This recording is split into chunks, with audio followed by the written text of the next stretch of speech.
PMI mempunyai tujuan terbentuknya pribadi Muslim Indonesia yang berbudi luhur, berilmu, cakap, dan bertanggung jawab atas ilmunya serta berkomitmen untuk cita-cita kemerdekaan Indonesia. Menurut kami bahwa apa yang kemudian didapatkan selama berproses di PMI, bahwa PMI ini akan hadir sampai kiamat pun PMI akan hadir. Sampai kiamat pun PMI akan hadir. Sampai kiamat pun PMI akan hadir. Yang berani mengintimidasi pesantren, maka PMI akan hadir paling depan. Makanya kemarin kita bersikap, mau itu secara rilis, mau itu secara tulisan dan apapun itu, kita tidak demo karena tidak ada Trans 7 di Garut. Betul. Salah kemarin ke sana mah kabar demona kalah ka Trans nu lain kemarin. Bagaimana kesiapan dapur-dapur SPPG terkait mempunyai sertifikasi layak higienis sanitasi. Itu kan salah satu instrumen paling penting untuk memastikan kondisi makanan yang diolah oleh mereka. Betul. Harus ada sertifikasi itu ya. Ada sertifikasi. Apakah posisi di PMI ini menolak MBG? Oh tidak. Kita tidak menolak MBG karena MBG adalah program strategis nasional yang memang ditujuankan untuk kebermanfaatan masyarakat. Tidak menolak, berarti PMI tidak menolak ya. Tapi kita meminta untuk kemudian coba di cross check kembali dapur-dapur SPPG yang ada di Kabupaten Garut pada saat itu. Kita kawal saja karena memang G1 dan G2 ini kolaborasi antara yang tadi dua yang muda ini menjadi prioritas bagi kita semua agar bisa mengawal programnya. Karena belum tergambarkan, karena belum maju, mungkin ya ke tahap 2026 belum ada musyawarah-musyawarah yang menjadi ikon bagi kepemudaan. Seperti kita bagaimana mengawal dari sekarang, mungkin dari sebelumnya sampai nanti mungkin menjadi landasan program-program yang ada di Kabupaten Garut.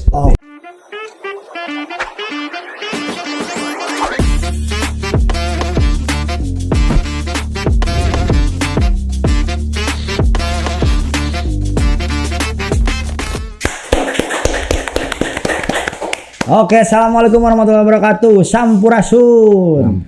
Apa kabar warginet? Mudah-mudahan terus dalam keadaan sehat walafiat. Mudah-mudahan segala aktivitasnya dilancarkan, semua kemauannya mudah-mudahan terus diberikan jalan oleh Allah Subhanahu wa taala. Amin ya robbal alamin. Amin. Hari ini saya Jidan Olay akan ngobrol panjang bersama dengan sahabat-sahabat kita di sini sudah ada. Nah, kita di sini akan ngomongin soal-soal yang sekarang banyak lah pokoknya. Nah, nanti pokoknya lihat ya. Pokoknya pantengin terus episode ini nanti sampai akhir. Tapi sebelum kita jauh-jauh, kita terima kasih dulu yang pertama untuk Asga Umroh, lalu untuk Asgatur, dan untuk Agrapana Furniture yang selalu menjadi layout kita untuk memanjakan mata di studio ini. Terima kasih juga buat rental aja, dan yang pasti terima kasih buat narsum yang datang hari ini yang akan berbagi cerita. Untuk itu langsung saja kita berikan tepuk tangan yang meriah untuk PC PMI Kabupaten Garut. Aktivis ya. Bedegana teh aktivis di sana. Bedegana teh audiensi gitu teh pokoknya mah vibes-na teh langsung. Boleh kenalan dulu mungkin Kang, silakan. Siap, terima kasih. Pertama, Assalamualaikum warahmatullahi wabarakatuh. Waalaikumsalam warahmatullahi wabarakatuh. Terima kasih pada Suara Garut dan juga teman-teman yang di sini telah mengundang kita.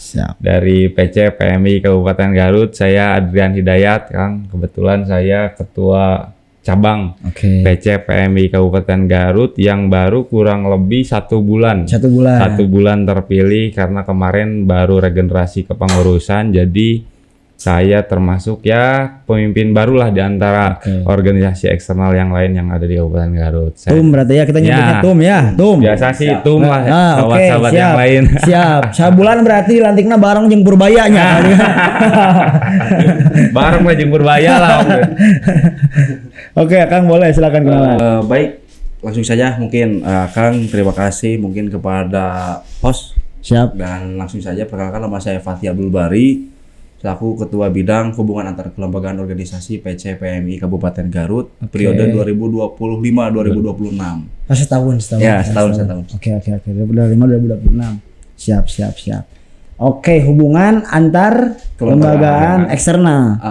Berarti agenda-agenda selain hari ini podcast apa aja sebelumnya, Kang? Yang sudah kami lakukan mungkin ada beberapa yang menjadi pengurus cabang baru ya terkait tentang silaturahmi beberapa dinas dan komisariat yang ada di kampus. Oh iya, masuk nge-handle yang silaturahmi, flow-nya, schedule-nya kemana aja. Oke, siap. Ini teman-teman sahabat kita sebutnya ya, sahabat dari PMII. Jadi emang Dadagana teh kan kita melihat ya teman-teman sudah siap-siap berorasi mereka seperti ini. Kalau di Beremik. Kalau di Beremik gimana juga kagorowokan. Oke, sebelum kita jauh-jauh, ini mau nanya dulu nih. Saya kan di sini ngobrol, lihatnya ke depan ini ada itu ada ininya bintang 5 di atas, di bawahnya bintang 4 ya. 4. Nah, itu apa sih? Filosofinya apa? Baik, ini logo PMI semuanya kayak gini.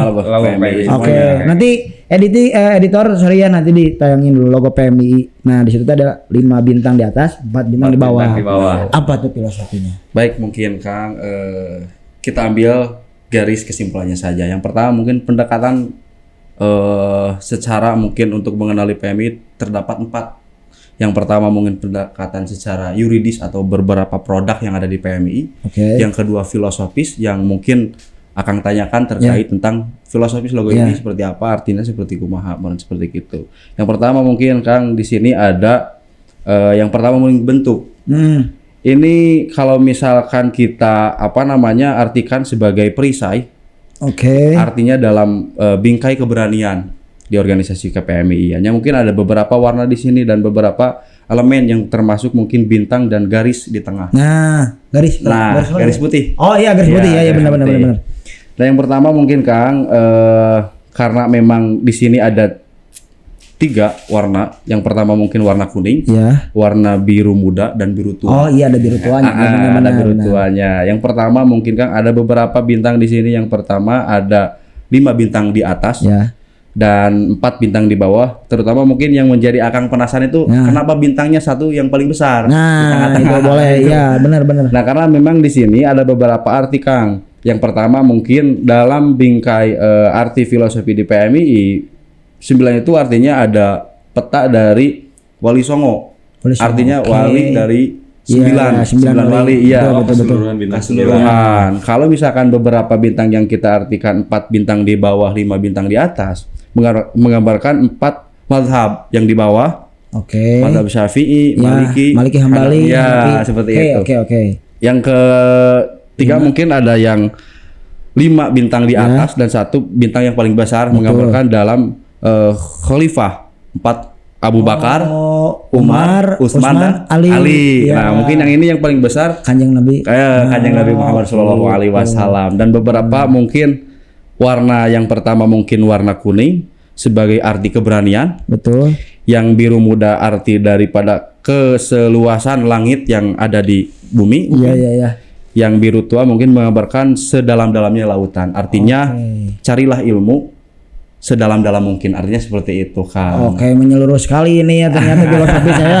Dari Wali Songo, Khalifah, terus madhab dan lain sebagainya. Kita applause dulu guys untuk opening dari PMI tadi penjelasan filosofisnya. Iya benar, baru ada bintang di tengah yang gede ya, itu Kanjeng Nabi Muhammad Shallallahu Alaihi Wasallam yang mudah-mudahan jadi referensi ya, idola kita gitu. Nah, ini berkaitan dengan filosofi tadi sudah dijawab, warnanya biru kuning dan biru tua tadi udah terjawab. Soalnya selama ini Abi pernah nanya baru di kampus pernah nanya. Akhirnya terjawab akhirnya. Oke. Nah, sebelum jauh-jauh, banyak organisasi yang saya kenal.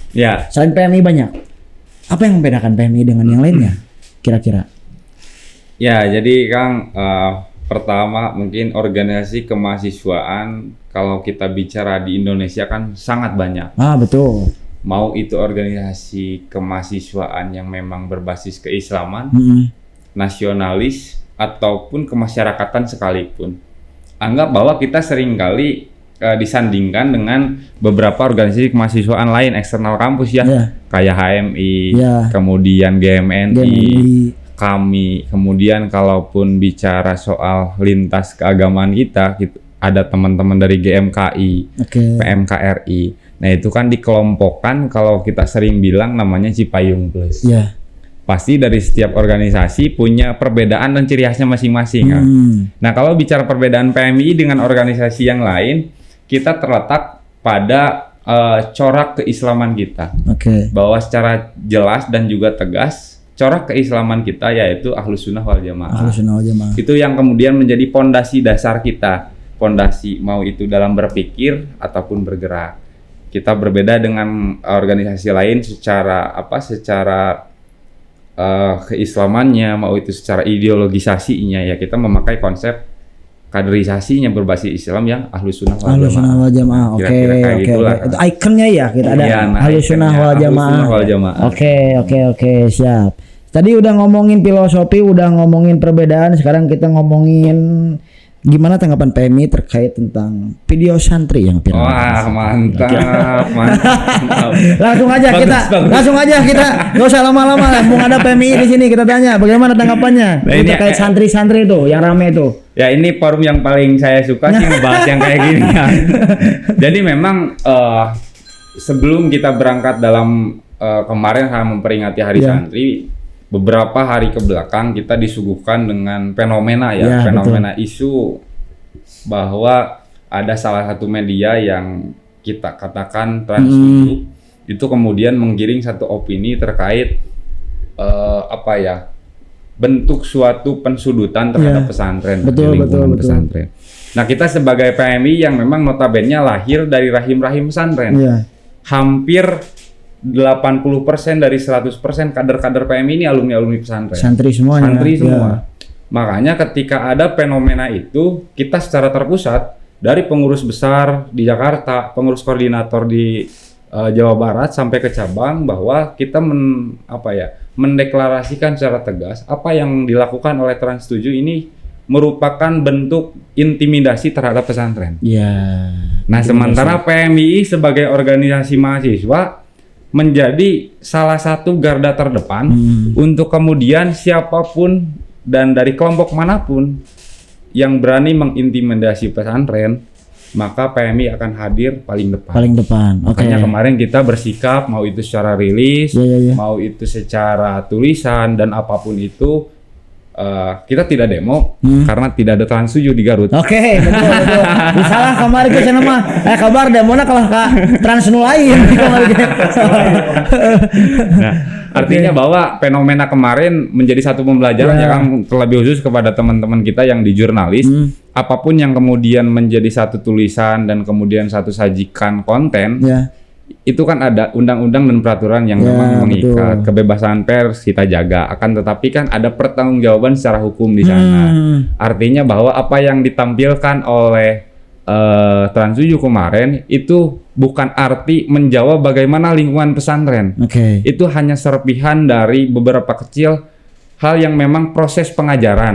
Nah, tinggal bagaimana kemudian media mampu memastikan informasi tersebut ini disampaikan ke masyarakat harus benar-benar sesuai dengan apa yang memang ada di pesantren. Narasinya itu kemarin terlalu terlalu menggiring. Jadi seakan-akan bahwa teman-teman sahabat-sahabat kita yang memang sedang berpendidikan di pesantren itu tidak dimanusiakan semanusia-manusia mungkin. Padahal tidak ada tempat ternyaman dimanapun menurut kami sahabat-sahabat PMI itu selain dari di pesantren kan. Oke. Ini ini juga ya, mungkin jika kru suara Garut pesantren kan kurang jika cobaan sekali pesantren lah. Oke dari PMI kemarin bersikap ya secara tulisan ataupun secara media, tapi goals dari PMI Garut sendiri terkait tentang isu ini seperti apa tindak lanjutnya? Ya, pertama secara keorganisasian, secara keorganisasian PMI terpusat dari Jakarta, Jawa Barat sampai kepada kita mengadvokasi yang pertama ke Komisi Penyiaran Indonesia untuk kemudian memboikot penayangan Trans 7, kemudian memberhentikan penayangan expose unsensor karena itu yang menjadi fasilitas program yang menyajikan konten tersebut. Kita sudah mendorong ke Komisi Penyiaran Indonesia untuk memboikot Trans 7. Kemudian dari pengurus besar juga mengantarkan aduan masyarakat ke Barreskrim Polri untuk kemudian ditindaklanjuti. Karena apakah ini ada unsur kesengajaan sehingga kemudian menghasilkan kegaduhan publik atau ini unsur kelalaian. Betul, tapi kalaupun kita melihat secara nyata, ini adalah media yang cukup besar di Indonesia. Betul, maksudnya iya dari dulu juga kita kerjaman gitu. Wah umur seberaha gitu melihat media itu kan sangat jarang gitu. Sangat jarang. Blunder kayak gitu kan. Pasti kan ini terencana secara rapih. Wow. Nah, itu asumsi mungkin asumsi yang kita takutkan bahwa ada satu kesengajaan dalam penayangan terkait dengan pensudutan pondok pesantren yang kemarin disuguhkan oleh Trans 7. Nah, ini yang kemudian kita laporkan secara hukum. Apakah ada unsur kesengajaan atau tidak? Karena kalaupun kita juga mendesak Komisi Penyiaran Indonesia untuk kemudian semakin berhati-hati memverifikasi konten-konten media, apalagi yang memang bersentuhan langsung dengan masyarakat. Benar, kita bicara ini TV nasional. Konsumsi Trans 7 ini kan bukan hanya di Garut saja. Satu Indonesia Sabang sampai Merauke. Betul. Nah, ini yang menjadi mungkin pembelajaran khususnya kita di Garut lah, teman-teman jurnalis ataupun siapapun itu. Hati-hati memang dalam bermedia sosial tuh. Itu poinnya. Kita sudah dicontohkan lah sama yang di atas. Dari Akang sendiri, mungkin ada pendekatan tersendiri gak kepada teman-teman atau sahabat-sahabat santri di pesantren? Ya, terima kasih mungkin. Artinya mungkin daripada pandangan PMI khususnya, kenapa tidak bisa dipisahkan dengan kalangan pesantren? Artinya kalau kita melihat dari sejarah, arti daripada PMI itu tersendiri, mungkin hadirnya PMI itu di ruang lingkup pesantrenan. Artinya 13 pendiri itu bukan hanya mahasiswa biasa, akan tetapi aktivis-aktivis yang mempunyai latar belakang kepesantrenan. Lahirnya PMI dulu menggiring supaya menjadi lidah kepesantrenan di kalangan kampus. Artinya mungkin kenapa PMI ini turun dan bergerak untuk menyatakan sikap dalam situasi yang kemarin viral-viral ya, terkait tentang hal yang menjadi objektif penggiringan dan menyudutkan pesantren. Kenapa PMI menjadi garda terdepan untuk membela pesantren, karena PMI dan pesantren itu tidak bisa dipisahkan. Iya. Sangat jadi kayak ikonik banget ya. Erat banget. Seperti itu kan. Oke. Nah, ini kan mungkin salah satu aktivitas yang sangat lumrah dilakukan oleh para aktivis, terutama dari teman-teman organisator ya gitu. PMI sebagai kontrol sosial, terutama di Kabupaten Garut di sini, kan selain karena peristiwa kemarin santri, banyak mungkin agenda-agenda kontrol sosial yang dibuat oleh teman-teman dari PMI. Nah, biasanya kalau misalnya saya mau nanya, penasaran nih, teman-teman nih punya sebuah isu pengkajian dan lain sebagainya, lakukanlah audiensi dan lain sebagainya, dikawal. Kalau misalnya itu bisa, kalau misalnya tidak sampai goals yang diinginkan oleh teman-teman, itu biasanya seperti apa sih tindak lanjutnya? Nah, kita memiliki metode ya, Kang. Pertama dalam gerakan. Pertama, kita harus mencari bagaimana referensi itu ada. Kemudian diturunkan dalam bentuk tulisan. Kemudian disuguhkan dalam bentuk kajian, dan nanti mau ke arah mana ini kajiannya. Apakah kajian kita ini bersentuhan dengan kebijakan, atau kajian kita ini bisa bersentuhan langsung dengan masyarakat? Kan tidak semua hasil kajian, mau itu isu ataupun bentuknya apapun, itu tidak semuanya kita harus suguhkan secara audensi misalkan dengan dinas atau dengan DPRD, tidak. Akan tapi ada beberapa isu yang memang secara metode ini harus audensi ataupun harus dilakukan advokasi lah secara khusus. Akan tetapi metode kita, kalaupun misalkan melahirkan suatu narasi kemudian diangkat menjadi metode gerakan advokasi, mau itu audensi ataupun aksi, itu adalah salah satu bentuk upaya kita. Upaya dalam kemudian ingin memperbaiki satu masalah yang didasarkan pada hasil kajian secara ilmiah kita, itu memang ada masalah. Nah, biasanya kita yaitu melakukan audensi, kemudian setelah itu apakah ditindaklanjuti atau tidak. Seperti kemarin lah, kemarin kita kan bersama kawan-kawan Cipayung yang lain, waktu aksi kemarin ya, aksi di terakhir di Setda terakhir kemarin yang sama gabung sama Cipayung lain, itu kan lebih kita kepada, walaupun dulu waktu itu ada isu nasional terkait etika DPR RI, akan tetapi poin isu daerah kita bahwa transparansi kinerja dewan. Betul. Nah, setelah itu kita dilemparkan apa yang kemudian harus dilakukan oleh para dewan. Pertama, apapun bentuk resesnya publikasikan. Betul. Kehadiran para dewan publikasikan. Hayang apa non wae. Hayang apa non wae sawae nu hadir. Kulingan kemana wae. Nah, itu kan salah satu bentuk upaya kita untuk memperbaiki sistem kinerja dewan.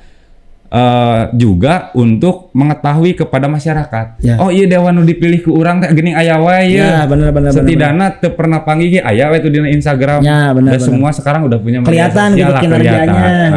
Nah, itu kita kan lempar, ini yang perlu dilakukan, ini yang perlu dilakukan, ini yang perlu dilakukan. Tinggal kita nunggu hasil, apakah dilakukan atau tidak. Kalaupun tidak dilakukan, ya mungkin kita tunggu permainan selanjutnya, kira-kira kayak gitulah. kita tunggu, yang apa ya kurang dipantau gitu kan ya, gerak aktivisme gitu. Oke. Tapi melihat kejadian kemarin nih, Kang, kita akhirnya kembali lagi ke momentum sempat ada penjarahan. Iya. Di mana momentum penjarahan tahun 98 itu sangat-sangat monumental banget. Iya. Sangat-sangat story-nya juga sangat-sangat lekat banget gitu ya. Dulu ketika zaman tahun 98 dan di luar ekspektasi. Iya. Terus terjadilah tahun 2025 kemarin rumah beberapa dewan dijarah. Iya. Itu POV atau sikap dari PMI tersendiri dari Akang melihat hal tersebut apa sih? Kenapa bisa kayak gitu? Kalau saya sih berkaitan dengan fenomena itu bahwa proses terjadinya kemarahan publik pertama itu kan didasarkan pada pertama etika, kemudian kepada aturan yang memang ini dirasa mencederai hati masyarakat terkait tunjangan. Ada respon lah dari sana. Semua masyarakat kan marah.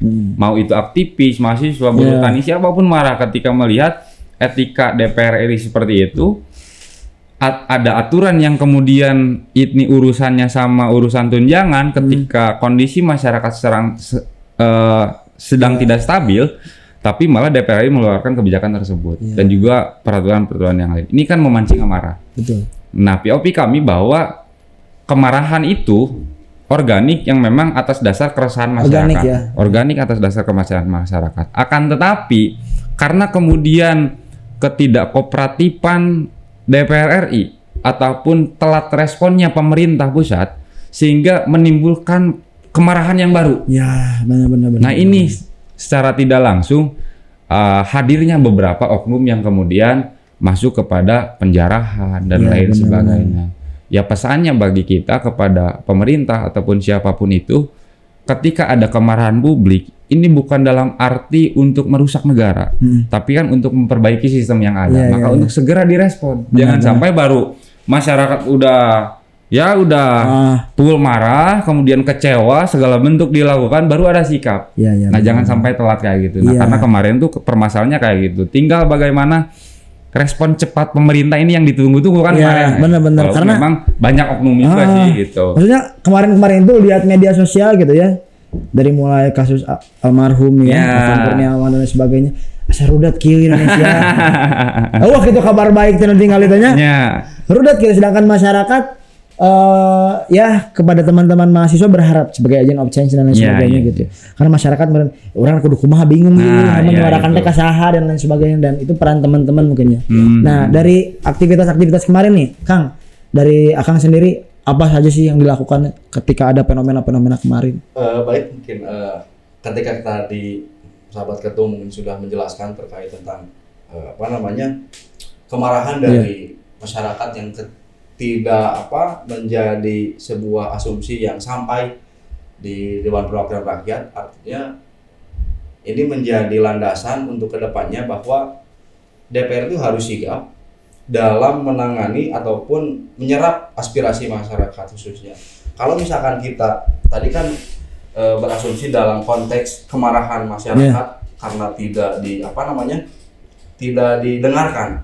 Kalau misalkan dari konsep penjarahan yang kemarin viral dalam teori agama Islam, itu sebenarnya masyarakat itu jangan sampai ke hal yang sifatnya penjarahan seperti itu. Ini kembali lagi pada zaman Nabi, karena memang kalau misalkan kita lihat secara objektifnya hukum dari penjarahan tersebut kan ini menjadi hal yang haram. Seperti itu. Barang orang. Sekalipun misalkan ada beberapa asumsi yang katanya ini uang rakyat juga. Ya, nah gitu kan. Di labelnya seperti itu. Ya. Dari rakyat untuk rakyat kenapa mau bagi komplek gitu kan. Tapi kan mau oke gitu. Ya, gitu. Tapi itu mau oke gitu. Iya benar-benar. Artinya mungkin kestabilan masyarakat dan kondisivitas masyarakat itu harus dijaga. Jangan sampai ada beberapa kejadian yang menjadi titik fokus kepada hal-hal yang sifatnya negatif. Nah, iya benar. Itu benar, kemarin emang kondisi lagi panas-panasnya dan sebagainya. Iya, itu. Sedangkan sekarang kan geraknya pergerakan yang dibikin itu sekarang sudah mulai merambah ke ranah artis, influencer. Semuanya pada turun tuh, yang mungkin resah juga sama dan lain sebagainya. Bahkan ada yang nyebut gini Kang, hartanya gonimah, harta gonimah, harta rampasan perang gitu ya. Harta rampasan perang. Bisa aja biar kalinya harta rampasan perang. Oke, sejauh ini nih PMI kalau kita tahu dengan jargonnya salam pergerakan gitu ya. Salam pergerakan yang dibikin kita jangan dulu ke nasional, kita ke daerah dulu deh, dari Garut. Pergerakan dari PMI itu sendiri terkait tentang kita ngomongin Garut itu terakhir apa yang jadi isu dan jadi keresahan teman-teman? Ya mungkin Kang sebenarnya banyak seperjalanan. Saya ber-PMI kurang lebih 4 mau ke 5 tahun ber-PMI, berarti beberapa pergerakan yang memang sudah pernah kita lakukan. Tapi yang terakhir karena kebetulan kita di pengurusan baru, setelah kemarin kita dipilih bahwa ada salah satu fenomena yang menjadi konsentrasi kami, yaitu terkait program makan bergizi gratis. Oke, kita tidak melarang ada program itu. Kita akui bahwa program itu adalah program yang baik, program yang akan sangat membantu kepada masyarakat karena ada multiplier effect di sana. Baik itu secara ekonomi iya, baik itu secara kinerja dan lain sebagainya. Akan tetapi dalam program itu tidak disiapkan juga dengan sistem pengelolaan yang baik. Nah, berarti pertanyaan abet keracunan wae. Gitu. Kenapa harus ada keracunan? Nah, itu kan artinya bahwa pengelolaan sistem yang ada di sana, yang ada di lapangan itu belum siap.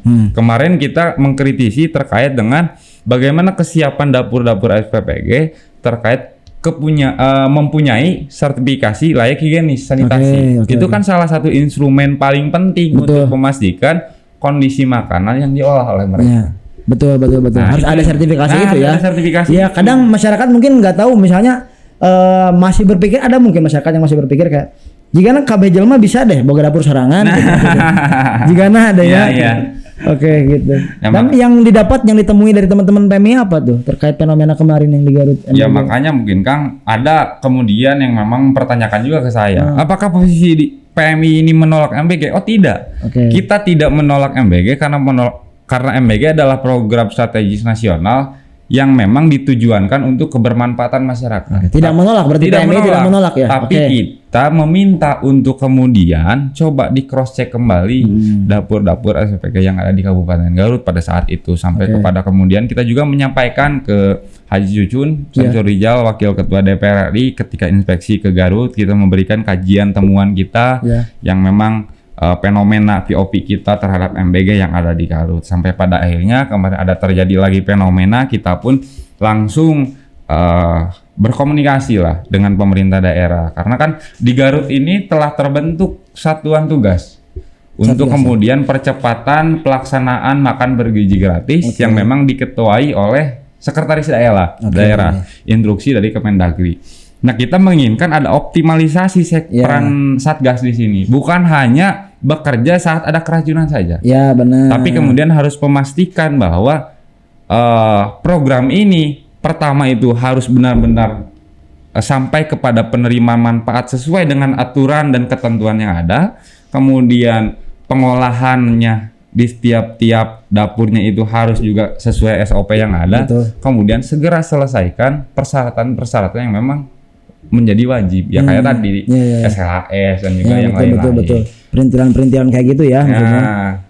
Ya makanya kemarin juga kan ada beberapa kawan-kawan kita, mau itu dari wartawan, kemudian dari PH dan lain-lain sampai yang lainnya, bagaimana sikap PMI terkait MBG? Ya kita tidak menolak, tapi kita menginginkan bahwa ada optimalisasi dan perbaikan juga lah. Peran pemerintah daerah di sini juga bukan hanya sebagai penonton saja. Ya, betul.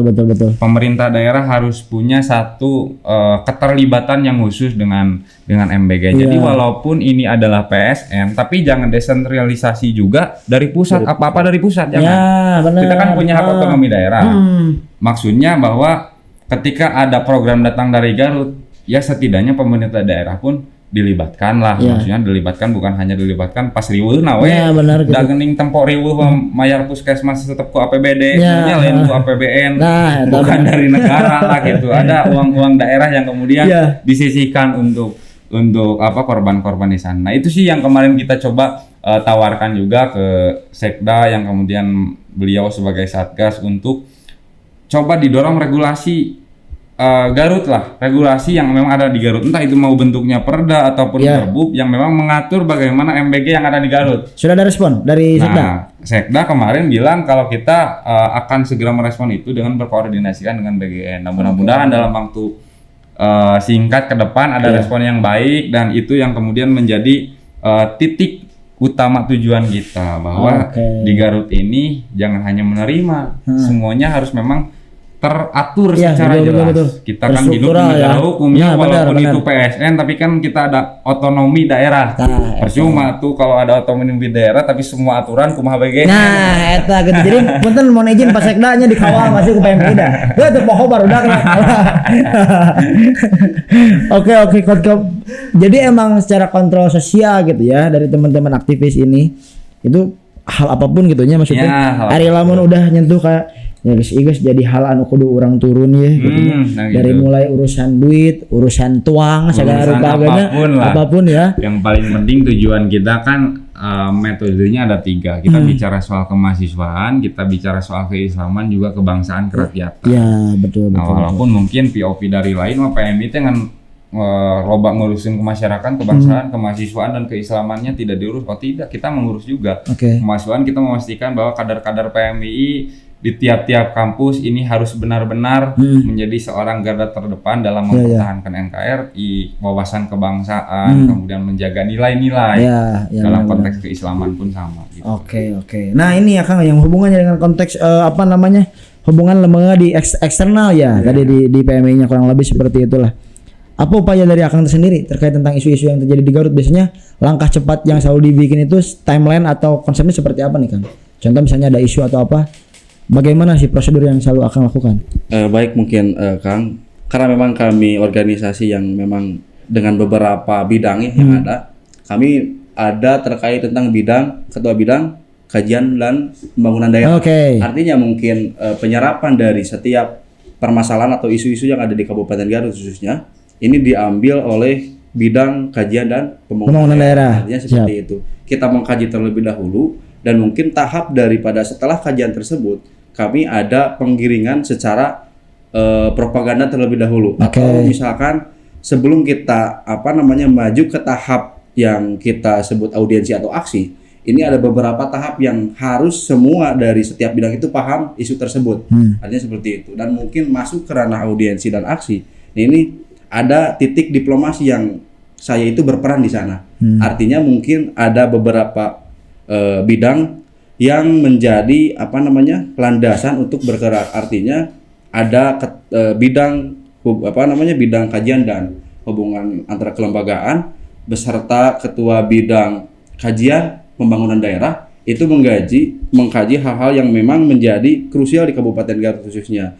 Dan kami mungkin menjadi leading daripada diplomasi atau misalkan menjadi salah satu garda terdepan untuk menyampaikan hal-hal tersebut. Artinya sejauh ini mungkin belum beberapa, kecuali BGN yang kemarin kita kaji, karena belum menggarap dari kegiatan-kegiatan atau mengkaji isu-isu daerah khususnya seperti itu. Kita fokus penyelesaian peningkatan kepengurusan.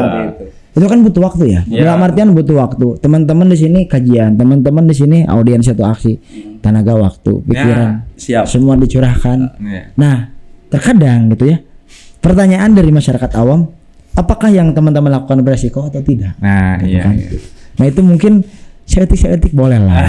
Jadi kasih tahu lah ya. Pasti kan apapun yang menjadi gerakan kita itu akan ada resikonya. Tadi ya, resiko soal waktu resiko soal tenaga juga juga resiko berbenturan dengan kepentingan lain yang memang kita rasa bahwa kepentingannya kita luruskan. Betul. Kepentingan dia bulak-belok, tapi oleh kita diluruskan. Nah, kadang kita bersinggungan dengan para mereka lah. Nah, itu siapa mereka mereka yang memang punya kepentingan mau itu dari birokrat ataupun dari manapun. Itu yang menjadi gesekan kita kalaupun berbicara soal metode gerakan kita di keeksternalannya di organisasi kemahasiswaan. Di lapangan nih, penasaran sahabat-sahabat nih, Di lapangan kadang kerap terjadi gitu. Suka ada tiba-tiba nama tadi mau mungah barodakna cenah pragmatis yang mahasiswa mah. Bagaimana nih sikap atau tanggapan dari teman-teman PMI ini mendengar isu-isu atau istilah-istilah seperti itu? Apakah benar arah gerakan hari ini, arah aktivisme hari ini itu cenderung lebih ke arah sana? Atau gimana tuh kira-kira, penasaran nih? Menarik sih Kang kalau kita bicara bagaimana kemudian arah gerak atau kita bisa menyebutnya paradigma gerakan. Siap. Secara filosofis dulu sedikit ya, bahwa PMI ini pernah beberapa punya paradigma gerakan. Dulu ketika tahun 94-97an itu kita punya paradigma gerakan masyarakat arus balik pinggiran. Artinya kita mengedepankan pada saat itu masyarakat yang kemudian tidak diakomodir oleh negara, tersingkirkan oleh negara. Sehingga kita punya paradigma masyarakat arus balik pinggiran. Kemudian kita juga punya paradigma kritis transformatif. Tiap-tiap gerakan kita ini harus kemudian diolah dengan pikiran kritis dan juga transformatif untuk ke depan. Kita juga pernah punya paradigma gerakan berbasis realitas. Jadi apapun yang memang menjadi gerakan-gerakan kita ini harus didasarkan dengan realitas kebutuhan masyarakat hari ini. Tidak ke belakang dan juga tidak ke depan, tapi fokus pada tahun itu. Adaptif lah. Adaptif lah kurang lebih. Nah sekarang PMI ini berparadigma gerakan yang memang lebih produktif. Produktif. Apa yang menjadi output dari paradigma produktif ini adalah hasil karya nyata dan juga produk yang memang bisa dirasakan secara langsung ataupun secara berkepanjangan. Di sini saya menjelaskan bahwa PMI hadir pada saat ini terpusat dari pengurus besar sampai ke cabang. Gerakan kita ini didasarkan pada paradigma produktif, mengedepankan karya-karya nyata. Nah, bagaimana kemudian ketika ada yang masyarakat ataupun teman-teman istilah-istilah aktivis, karena kan kalau kita bicara aktivis bukan hanya dari kemahasiswaan banyak yang dikategorikan aktivis tuh. Kadang ada ya celotehan lah bahwa ya pragmatis dan lain sebagainya. Memang Kang bahwa fenomena hari ini kecenderungan mahasiswa terlebih khusus POP saya bahwa menginginkan hal yang instan, tidak mau berproses, tidak setia akan proses lah kalau kita bicara ya di PMI kan. PMI ini harus setia akan proses sehingga menghasilkan satu karya nyata yang memang dirasakan langsung gitu. Tapi POP kita bahwa mahasiswa hari ini terlalu menginginkan hal-hal yang instan, tidak mau berproses panjang, sehingga ya mungkin ada beberapa orang menganggap bahwa mau itu mahasiswa ataupun kelompok muda hari ini terlalu pragmatis, karena memang situasi dan juga kondisi, entah itu kondisi sosial ataupun kondisi apa yang mereka lihat ini terlalu instan. Kita bicara soal pembelajaran saja ya Kang. Ketika dulu senior-senior saya ingin kemudian membaca satu buku dan satu teori, ini kan harus mencari, kadang ke Bandung, kadang ke Jogja. Ini menjadi satu laboratorium intelektual lah di sana kita bicarakan. Tapi kan sekarang kita serba gampang, tinggal handphone, Google, ChatGPT, tanpa kemudian dibarengi oleh diskusi. Kan itu yang paling bahaya. Bahaya dari seorang mahasiswa adalah ketika mahasiswa sering membaca tanpa kemudian didiskusikan apa kemudian isinya. Mata lamun heureuy mah cenanya nu jurusan filsafat, lamun teu sering dirasionalisasikannya tungtung nama kan ateis. Nah itu kan proses karena memang terlalu teoritis, tidak didiskusikan. Banyak kerap terjadinya. Maksudnya kalangan-kalangan muda juga kita banyak membaca. Cuman si berliterasi ayo we maca tapi jadi tiap ketongkrongan teu ninggal situasi kondisi. Da cek referensi buku orang kayak kieu jadi kita coba situasi kondisi saya gini kan.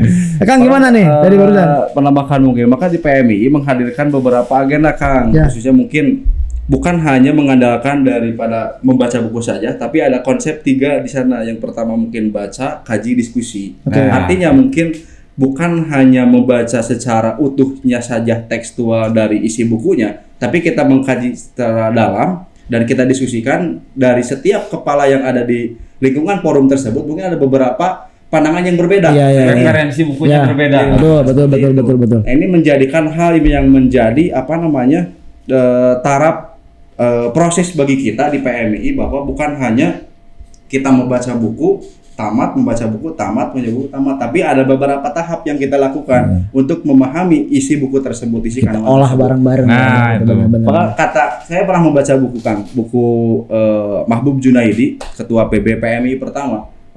Dalam buku tersebut teguh pada prinsip setia akan proses. Artinya aktivis dari dulu itu mengalami dengan beberapa proses. Artinya kalau misalkan kita sandingkan dengan apakah organisasi hari ini relevan atau tidak, menurut saya relevan. Menurut saya relevan. Artinya kembali lagi pada hitoh atau pergerakannya di sana, disesuaikan dengan situasi dan kondisi yang ada, dikorelasikan dengan situasi yang ada. Artinya kecenderungan mungkin yang tadi akan katakan bahwa hari ini kita digambarkan dengan mahasiswa yang sifatnya instan, kebanyakan yang seperti itu. Tapi kalau misalkan kita mengambil dari langkah-langkah tersebut dengan membuka kacamata mahasiswa hari sekarang dengan konsep forum diskusi dengan beberapa mentor yang ada, itu bisa membuka kacamata yang lebih lebar lah ya kita ya lebih lebar. Oke.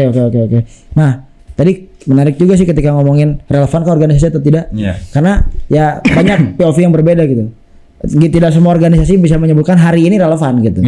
Ada juga yang menyebutkan jangan naon sih ya nama. Ini kena usaha dan sebagainya gitu. Mending kena ikutan kelas atau apa. Tapi bagi PMI sendiri organisasi hari ini masih relevan? Menurut kami bahwa pertama bicara soal PMI. PMI mempunyai tujuan terbentuknya pribadi Muslim Indonesia yang berbudi luhur, berilmu, cakap, dan bertanggung jawab atas ilmunya serta berkomitmen untuk cita-cita kemerdekaan Indonesia. Menurut kami bahwa apa yang kemudian didapatkan selama berproses di PMI, bahwa PMI ini akan hadir sampai kiamat pun PMI akan hadir.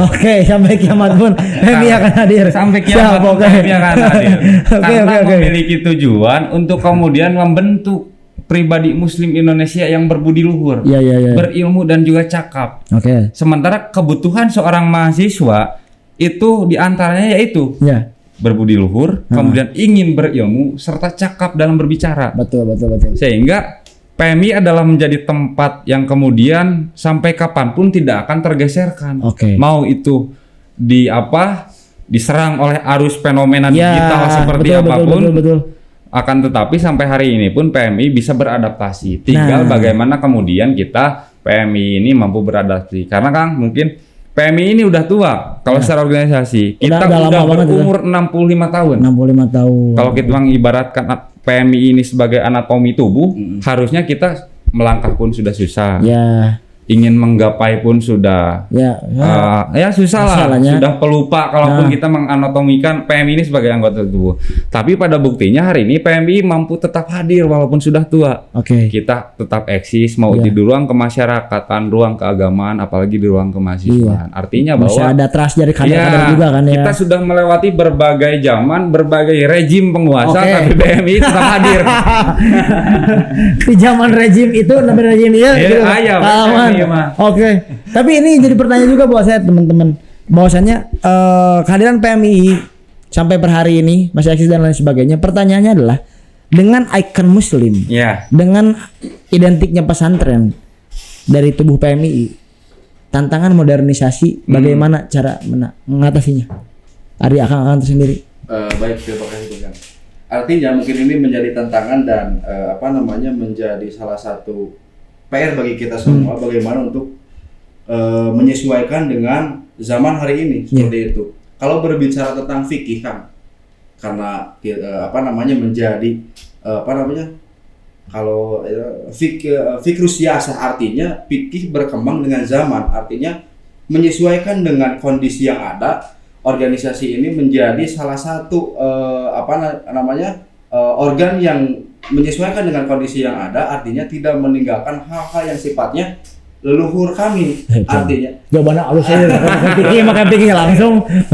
Maka dalam kaidah Imriti idil fatah hasbati qadrihi wa kullu man lam yattaqi lam yantafi.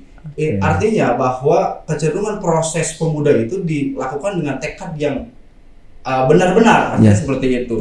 Nah, kembali lagi pada yang tadi, mungkin artinya ini menjadi pembahasan yang tadi sudah Ketum sampaikan bahwa PMII mengkorelasikan gerakan tersebut dan merelevansi organisasi pada zaman hari sekarang itu sesuai dengan paradigmanya, sudut pandang daripada gerakannya, manhajul fikr wal harokah, artinya gerakan itu berbasis pada pikiran kita. Seperti itu. Dan mungkin kalau sekarang karena Ketum PB-nya baru dengan baru 1 tahun kalau nggak salah, 1 tahun PB yang baru dengan tagline era baru PMI, dengan sebelumnya kita tagline-nya PMI maju, PMI mendunia, ini menjadi PR bagi kita karena belum melakukan musyawarah pimpinan nasional, karena belum tahu paradigma hari sekarang itu mau dibawa ke arah mana oleh kepengurusan besar PMII, seperti itu. Dan kemudian kami berusaha untuk menyesuaikan supaya PMI itu tidak ketinggalan zaman dan tidak meninggalkan nilai-nilai luhur kita. Benar.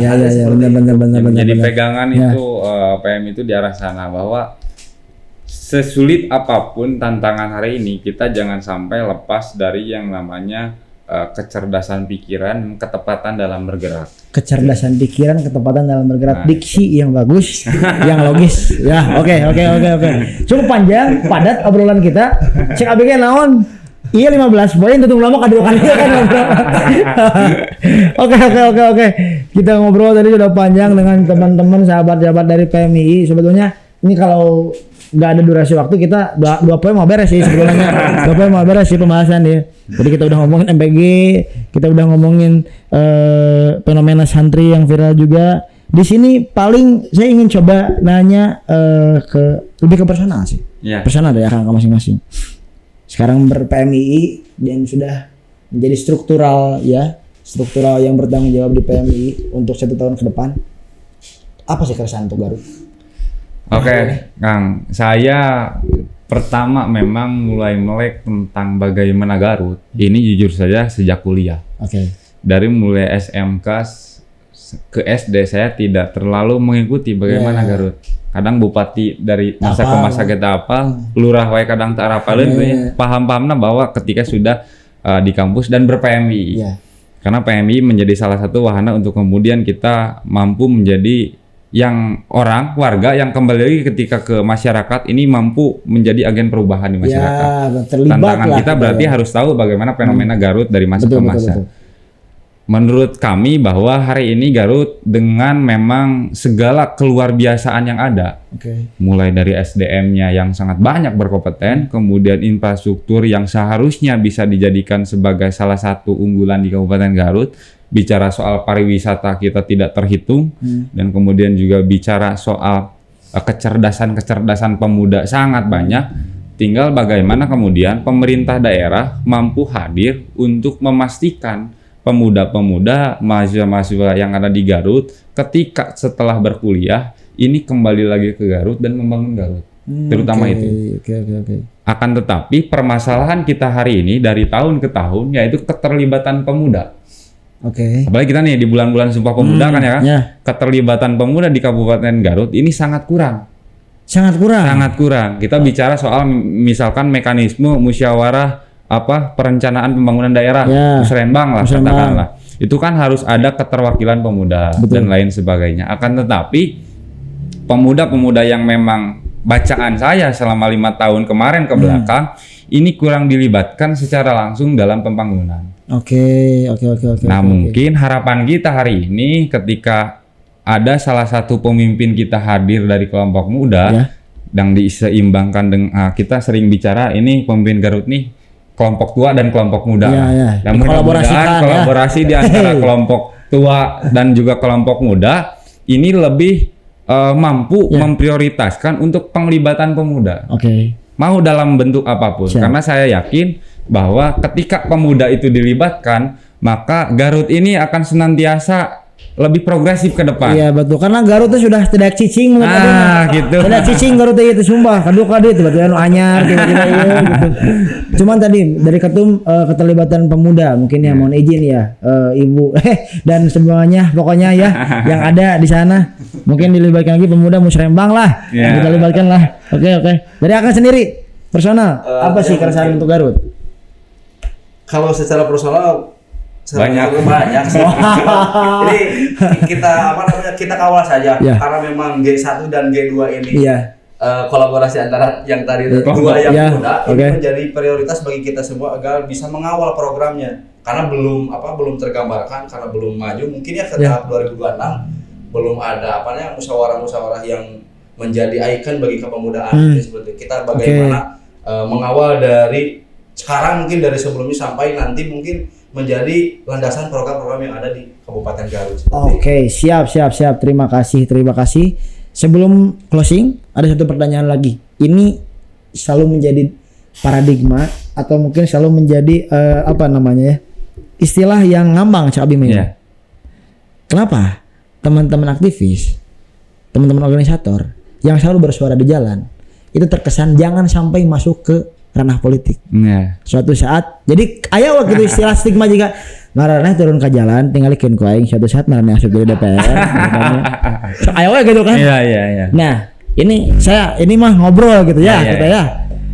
Dari ketum sendiri atau dari Akang sendiri apakah mungkin suatu saat one day bisa terjadi yang sekarang di luar pemerintahan, di luar sistem, apakah suatu saat ada keinginan untuk orang bisa ngerubah di jero karena kemarin di luar penasaran di jero kayak apa? Apakah ada terpikirkan seperti itu? Nah memang Kang ini merupakan satu sering pun kita diskusikan dengan sahabat-sahabat yang lain juga banyak satu fenomena yang seperti itu. Artinya bahwa aktivis-aktivis organisasi mau itu kemahasiswaan dan dalam konteks apapun kita tidak menyalahkan aktivis yang kemudian berdiaspora dengan politik menjadi seorang anggota dewan, menjadi seorang partai politik dan lain sebagainya karena pada prinsipnya ketika kita kemudian ingin membenahi suatu sistem metodenya ada dua. Pertama teriak di jalan, kedua benahi dari dalam. Tinggal kita memposisikan di mana. Apakah kita konsisten akan berada di luar kepemerintahan? Apakah kemudian kita ada upaya untuk memperbaiki dari dalam? Yang salah adalah ketika sahabat-sahabat aktivis kemudian bicara korupsi ketika di luar, ketika masuk ikut dalam praktik korupsi, ikut dalam pengerusakan kemiskinan yang struktural gitu. Nah itu yang salah karena ya banyak lah senior organisasi dan lain sebagainya dulu ada bubarkan apa ujung-ujungnya masuk. Bubarkan ujung-ujungnya masuk. Tapi kita kan tidak bisa menyalahkan karena metodenya tadi dua bahwa kita ingin merubah suatu sistem itu apakah kita ingin kemudian merubah dari luar ataupun dari dalam. Kalaupun kami khususnya saya mungkin berpegang bahwa kita ingin memaksimalkan berorkestrasi dari luar terlebih dahulu. Apakah kemudian nanti bisa dari dalam ataupun ya itu tergantung bagaimana kemudian keinginan dan tujuan saya ke depan. Betul. Tapi artinya kita harus berpegang pada prinsip mau di luar ataupun di dalam pun nilai idealisme PMI harus tetap terjaga. Idealisme tetap harus terjaga. Walaupun lamun kemarin kan aya ya pidato kemarin teh. Lumayan halus pidato kemarin teh. Ya teman-teman semuanya katanya. Dulu waktu saya belum punya uang banyak gitu ya, sekarang udah punya uang banyak, wah barang bagus nih enak. Ada tuh kemarin pidato kemarin kan ya. Suatu saat ya, teman-teman semuanya saya tunggu. Kalau udah masuk mungkin lebih jahat daripada saya. Nah memang karena mungkin Kang sedikit lagi ya. Ini ada kadang guyonan gue ya. Aktivis-aktivis ini jarang yang memang berlatar belakang punya privilege. Oke. Yang anak pejabat sangat cukup jarang jadi seorang aktivis. Yang karena kemudian karena pertama cukup, kedua gak mau mengganggu jabatan ayahnya. Benar. Nah kebanyakan aktivis yang kemudian gagal menjadi seorang pembenah dalam konteks di dalam kebijakan itu karena terlena dengan apa yang kemudian hal yang belum pernah mereka dapat ketika di dalam Gening sekolah di sana itu terlena di sana. Ya, terlena. Nah, kadang kita juga sering menguatkan kepada sahabat-sahabat yang memang mempunyai keinginan berdiaspora dengan politik ataupun apapun itu, jangan sampai sekali lagi mencederai nilai-nilai idealisme PMII. Harus memang kita menjadi organisasi yang memproduksi kader-kader dan anggota-anggota yang mengepentingkan kepentingan masyarakat daripada kepentingan pribadi. Betul. Itu sih. Jadi aneh ya sebetulnya ya. Pidatonya aneh ya kemarin ya. Ya itulah, itu karena ya mungkin beliau juga representasi aktivis yang berawal dari di jalanan akhirnya terlena ketika di dalam. Yang terlena dulu ketika hari ini punya privilege sehingga membicarakan yang seperti itu ya. Kalau menurut saya sih jorok kalau bicara kayak gitu. Betul. Kayak ngomongin etika juga tadi ya yang di awal ya. Bicara soal etika. Kalau forumnya itu forum-forum diskusi biasa lah, nggak boleh lah gitu. Kalau ini kan di forum-forum resmi ya jangan. Wah, mana sih itu. Mohon maaf nih, mohon izin kemarin PMI ini turun gara-gara ngomongin etika nih. Jangan sampai nih kejadian lagi nih kayak begini nih. Oke, terima kasih Akang hatur nuhun pisan.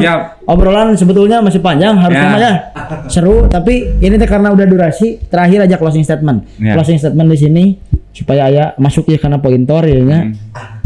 Mungkin pesan untuk para kader-kader PMI apa sih yang harus dilakukan di zaman sekarang dan lain sebagainya. Boleh dari Akang dulu. Baik, terima kasih. Mungkin sebagai closing statement dari saya bahwa ketika dalam buku Revolusi Takkan Pernah Mati, artinya di dalam teori tersebut ada organisasi ini memberikan sebuah kemanfaatan. Artinya ketika tidak memberikan kemanfaatan maka tinggalkanlah organisasi tersebut. Artinya kalau misalkan PMI tidak memberikan unsur kemanfaatan maka saya ucapkan tinggalkanlah PMI. Seperti itu. Dan bagaimana PMI memberikan kemanfaatan, silahkan berproses di dalamnya, silahkan berjuang di dalamnya, karena kita tidak terkait bergandengan dengan trias politik, artinya bebas dalam berekspresi, artinya bebas berasumsi, artinya bebas berdiskusi. Silahkan sahabat-sahabat berproses di dalamnya, silahkan sahabat-sahabat berdiskusi dan berdiaspora sebagaimana mahasiswa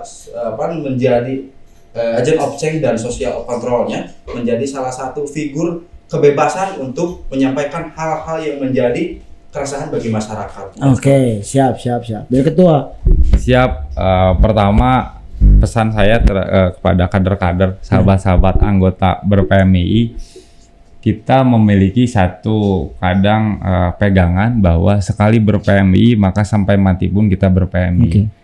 Artinya kepada sahabat-sahabat kader, sahabat-sahabat anggota, sudah tepat dan sudah betul ketika hari ini sahabat-sahabat sudah ber-PMII.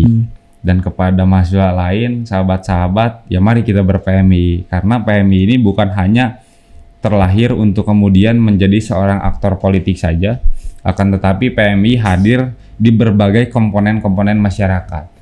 Telah terbukti bahwa alumni-alumni PMI ini telah berhasil mengisi leading sektor baik di kemasyarakatan ataupun di birokrasi.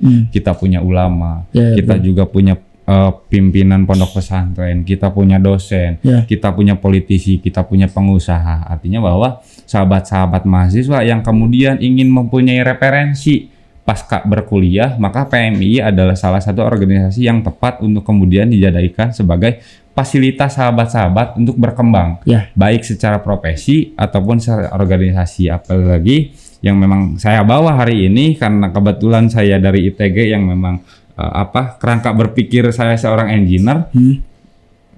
Kami di sini membawa PMII Kabupaten Garut 1 tahun ke depan untuk kemudian meletakkan pada distribusi dan produksi kader ini disesuaikan dengan asas keprofesiannya masing-masing. Asas keprofesiannya masing-masing. Jadi tidak ada lagi bahasa bahwa PMII nantinya berpolitik.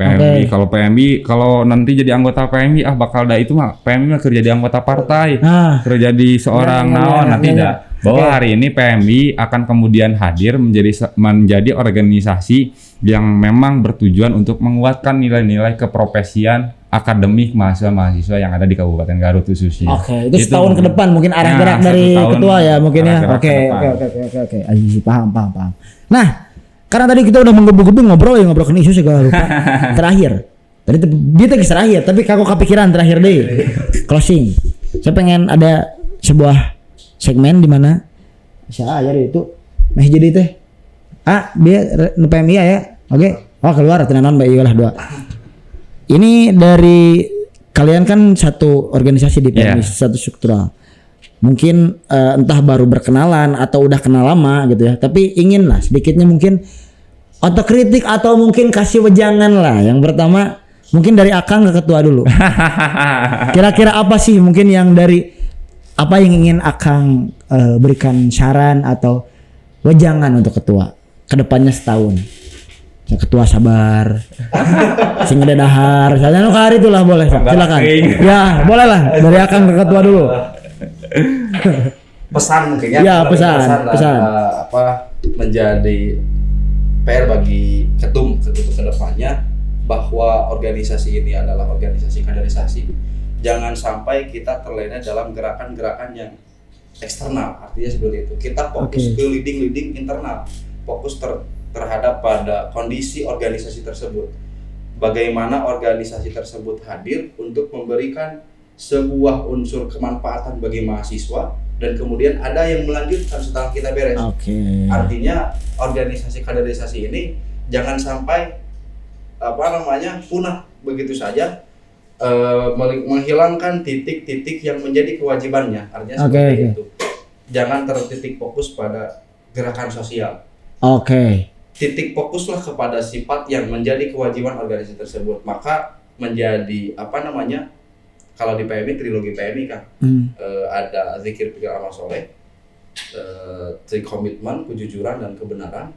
Nah ini yang kedua, terkhidmat, proporsional dan takwa intelektual proporsional. Artinya silahkan kita menjadi sosial kontrol bagi masyarakat dan pemerintah yang ada, tapi jangan menghilangkan dan melupakan organisasi PMI sebagai organisasi kaderisasi yang menjadi unsur titik fokus kepada taraf kemanfaatan bagi kader. Mantap. Katampi pesana, katampi ketua.